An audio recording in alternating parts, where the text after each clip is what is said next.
Hello বন্ধুরা, কেমন আছো সবাই? আমি ভালো আছি। তো আজকে তোমরা কি খেলে আমাকে জানিও।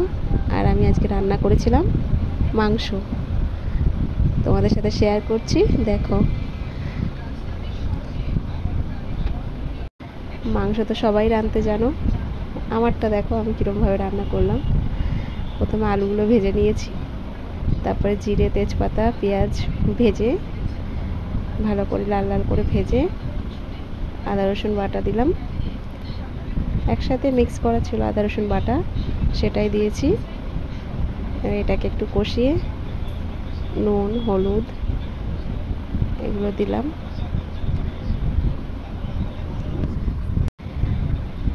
নুন হলুদ দেওয়ার পরে একটুখানি লঙ্কার গুঁড়ো দিয়েছি কালারের জন্য, কিন্তু এটা কালার হয় না, এটা তোমার এমনি লঙ্কা, ঝাল লঙ্কাই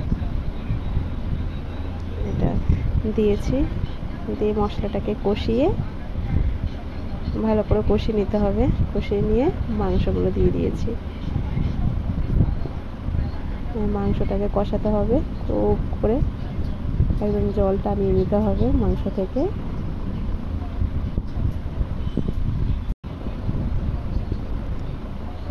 তোমাদের বাড়িতে কী রান্না হচ্ছে বলো। আর যারা যারা ভিডিওটা দেখবে একটা করে লাইক আর কমেন্ট করে দিও।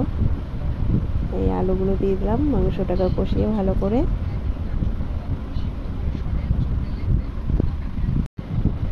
মাংস আমি দু রকমভাবে করি, এক তো এরকম যেটা করছি, আর একটা হচ্ছে এমনি মাংসের মধ্যে আগে থেকে সব মশলা মেখে সেটাও করি। তো আজকে টাইম কম ছিল, তো আজকে আমি এরকমভাবেই করেছি।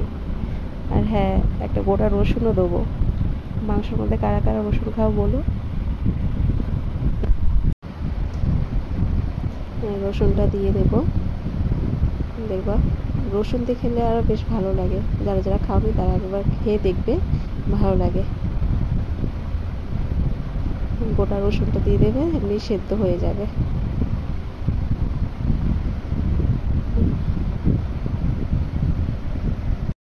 ব্যাস, এখন আর কি, এখন মাংসটা হওয়ার অপেক্ষা।